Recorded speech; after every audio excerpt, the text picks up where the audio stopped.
Hello, everybody. Welcome to the Scotty B Show. So today's Army dramatically expands combat patch eligibility by Steve Bannon. The Army has expanded eligibility for earning combat patches to soldiers deployed across 14 countries in the Middle East and Africa, a shift that comes as attacks from Iran and its sanctions militias have hit bases far from active fighting.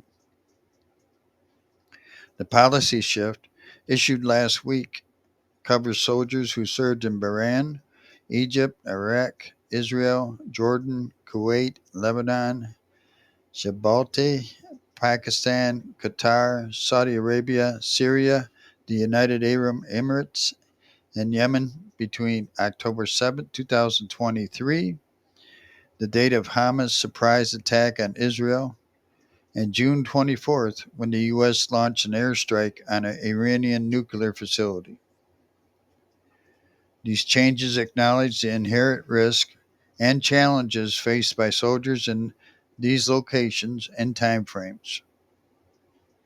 The Army said in a news release, awarding the combat patch reflects the Army's commitment to recognizing the contributions and sacrifices of all soldiers serving in these operational environments.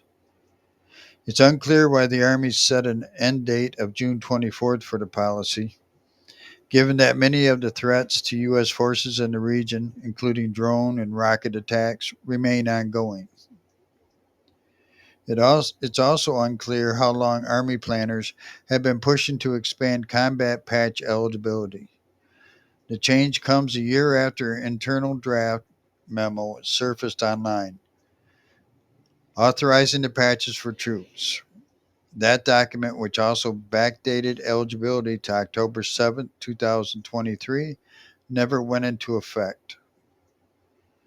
In it, Lieutenant General Douglas Stitt, who was the top personal policy officer at the time, signed the memo, noting he approved an exception to policy, waiving the requirement to pay bonuses for serving in combat zones to be a prerequisite for patches. The updated policy waives the traditional requirement for those patches to coincide with extra pay and benefits. Historically, soldiers serving in environments where they are eligible for combat patches often receive pay bonuses associated with serving in a hostile environment. There is also no time in theater requirement, compared to a past request that the soldiers serve in a combat zone for a month to earn their patches. It's also unclear how the countries were selected.